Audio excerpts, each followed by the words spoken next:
যাদবপুর বিশ্ববিদ্যালয়ের ঘটনায় অভিযোগ পাল্টা অভিযোগের পর্ব লেগেই রয়েছে। ইতিমধ্যেই আহত ইন্দ্রানুজ রায়কে হাসপাতালে দেখতে গিয়েছেন সিপিএম এর রাজ্য সম্পাদক মোহাম্মদ সেলিম। আর সেই ঘটনার ছবি সোশ্যাল মিডিয়ায় পোস্ট করে সেলিমকে নিশানা করলেন তৃণমূল নেতা কুণাল ঘোষ। ছবিটির সঙ্গে ইন্দ্রানুজ রায়ের 2024 সালের 8ই অগস্টের একটা পোস্টের স্ক্রিনশটও পোস্ট করেছেন কুণাল। সঙ্গে কুণাল ঘোষ লিখেছেন, সিপিএম এর হাল দেখুন। যে ছেলেটা বুদ্ধদেব ভট্টাচার্য মারা যাবার পরের মুহূর্তেও তাকে চরম আক্রমণ করে পোস্ট দিয়েছে যাদবপুর কাণ্ডে রাজনীতি করতে, তারই দ্বারস্থ মোহাম্মদ সেলিম। ছেলেটার পোস্ট পড়ুন, সেলিমের বডি ল্যাঙ্গুয়েজ দেখুন। সেলিম বুদ্ধবাবুকেও জলাঞ্জলি দিয়ে ছবি তুলে ভেসে থাকতে গিয়েছেন, দেখুন।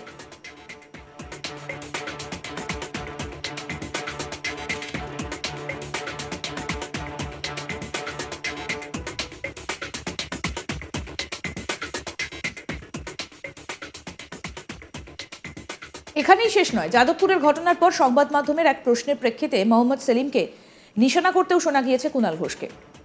আসুন শোনাই আপনাদের কি বলেছেন তৃণমূল নেতা কুণাল ঘোষ, শুনুন।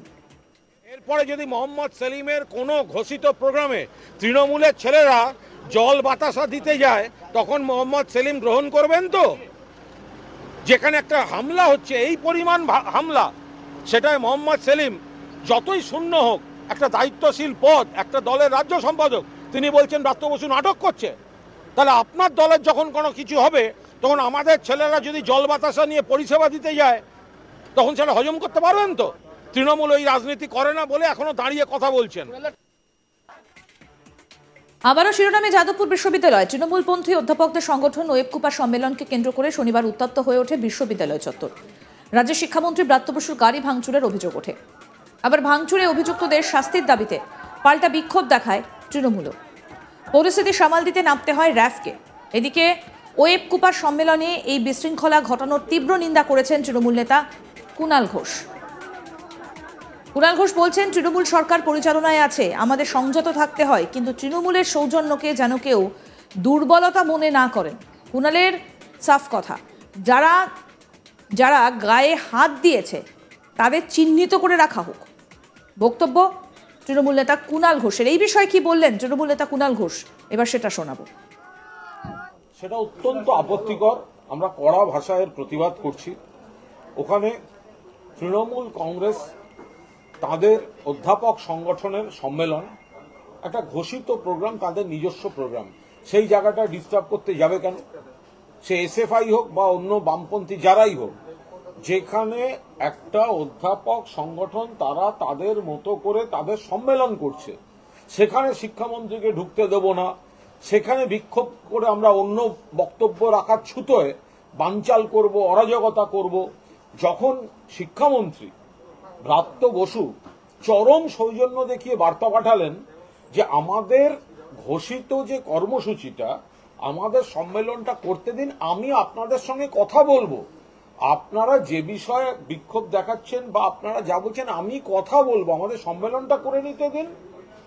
ডক্টর প্রদীপ্ত মুখোপাধ্যায় আমাদের অধ্যাপক যখন তাদেরকে বললেন যে ভাই তোমরা যাই বলছো সেটা মাননীয় শিক্ষামন্ত্রী তোমাদের সঙ্গে কথা বলতে আসবেন, কথা বলবেন, শিক্ষামন্ত্রী কথা বলতে আসবেন, যে মাননীয় শিক্ষামন্ত্রী কথা বলতে আসবেন, তারপরে যেভাবে প্রদীপ্ত মুখোপাধ্যায়কে গা কাপড় ছিঁড়ে এই সমস্ত কটা সমাজের প্রতিটা ক্ষেত্রে করেছে।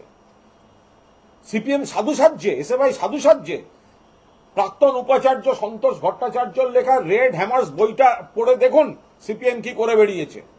সমস্ত রকম কেলেঙ্কারি করেছে এই সিপিএম। কেন শিক্ষামন্ত্রীকে ঢুকতে বাধা দেওয়া হবে? এর আগে ওখানে একটি সংগঠন, সেও একটা বাম, অতি বাম, ওদের নানা রকম সব বিভিন্ন রকম প্রজাতি আছে, এককালে বাবুল সুপ্রিয়কে ঘিরে এই অসভ্যতা করেছিল। একটা গণতান্ত্রিক রাজ্য, সেখানে শিক্ষক অধ্যাপক সংগঠনের বৈঠক, অধ্যাপক সংগঠনের বৈঠক সম্মেলন, যেখানে ব্রাত্য বলছেন যে আমাদের সম্মেলনটা হয়ে যাক, আপনারা যা বলছেন আমি আপনাদের সঙ্গে কথা বলবো। এর থেকে একটা শিক্ষামন্ত্রী কি বলতে পারে? কোনোদিন সিপিএম এর কোন জায়গায় কোন মন্ত্রী কোন বিষয়ে কোন বিক্ষোভকারীর কাছে কোনোদিন কেউ বলতে শুনেছেন? মেরে পুলিশ দিয়ে বার করে দিত, ক্যাডার দিয়ে বার করে দিত। সেখানে ব্রাত্য বলে পাঠিয়েছেন যে আমি আপনাদের সঙ্গে কথা বলবো, তারপরেও সেই বার্তা যখন প্রদীপ্ত মুখার্জি অধ্যাপক দিচ্ছেন তখন তাকে হেনস্থা করা হলো। আমরা তীব্র নিন্দা করছি। তৃণমূল সরকার পরিচালনায় আছে, আমাদের সংযত থাকতে হয়, কিন্তু তৃণমূলের সৌজন্যকে যেন কেউ দুর্বলতা মনে না করেন। যারা যারা গায়ে হাত দিয়েছে তাদেরকে চিহ্নিত করে রাখা হোক, তাদের এবং তাদের সংগঠনকে তাদেরকে চিহ্নিত করে রাখুক আমাদের সদস্যরা, আমাদের যারা সেখানে সাংগঠনিক যারা রয়েছেন। গায়ে হাত দেবে কেন? এটা কোন ধরনের অসভ্যতা? তাদের যে বক্তব্যই থাকুক, নির্বাচন চাই, অমুক চাই, তমুক চাই, মুখ্যমন্ত্রী বলে রেখেছেন এ বিষয়ে, শিক্ষামন্ত্রীর নির্দিষ্ট বক্তব্য রয়েছে এ বিষয়ে।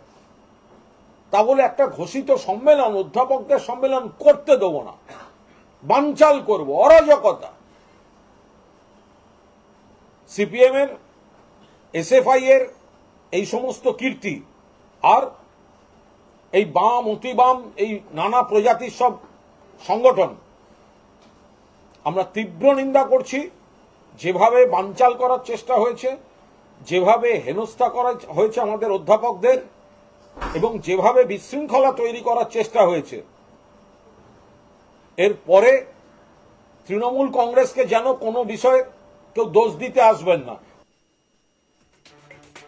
যাদবপুর বিশ্ববিদ্যালয়ের ঘটনায় অভিযোগ পাল্টা অভিযোগের পর্ব লেগেই রয়েছে। ইতিমধ্যেই আহত ইন্দ্রানুজ রায়কে হাসপাতালে দেখতে গিয়েছেন সিপিএম এর রাজ্য সম্পাদক মোহাম্মদ সেলিম। আর সেই ঘটনার ছবি সোশ্যাল মিডিয়ায় পোস্ট করে মোহাম্মদ সেলিমকে নিশানা করলেন তৃণমূল নেতা কুণাল ঘোষ। ছবিটির সঙ্গে ইন্দ্রানুজ রায়ের 2024 সালের 8ই আগস্টের একটা পোস্টের স্ক্রিনশটও পোস্ট করেছেন কুণাল ঘোষ।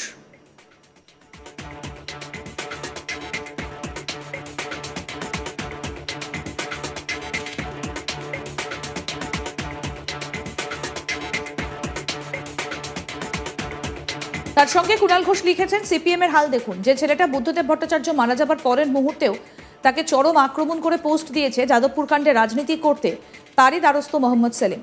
ছেলেটার পোস্ট পড়ুন, সেলিমের বডি ল্যাঙ্গুয়েজ দেখুন। সেলিম বুদ্ধবাবুকেও জলাঞ্জলি দিয়ে ছবি তুলে ভেসে থাকতে গিয়েছেন।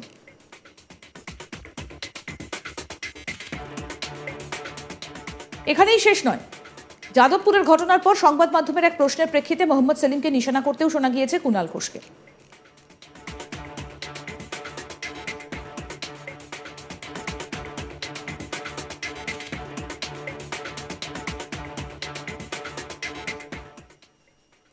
আরো আপডেট পেতে দেখতে থাকুন আজ তাক বাংলা। সাবস্ক্রাইব করুন, নোটিফিকেশন পেতে বেল বাটন অপশন প্রেস করুন, হোয়াটসঅ্যাপে ফলো করুন আজ তাক বাংলা। ভিডিওটা লাইক করুন, শেয়ার করুন, কমেন্ট করুন।